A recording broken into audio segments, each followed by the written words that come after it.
देखो भारतीय जनता पार्टी सरकार रे आईन श्रृंखला जदि किए विशृंखलित आचरण करुच्ची दृढ़ कार्यानुष्ठान निया जाउची। से महिला प्रति अत्याचार हो, शिशुंकर अत्याचार हो, शिशु अपहरण हो, ये सब विषय रे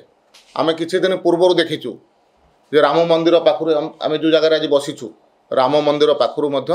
जितेबाला शिशु अपहरण है पुलिस किमती दृढ़ कार्यानुष्ठान नहीं तुरंत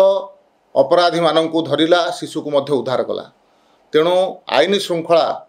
को सुदृढ़ करने भारतीय जनता पार्टी सरकार संकल्पबद्ध अच्छी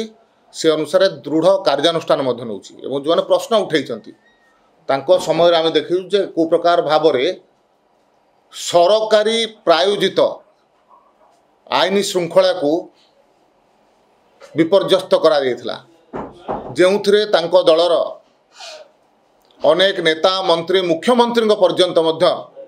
संपृक्त थिबार से समय आपण मानक गणमाध्यम अभियोग आसीथिला।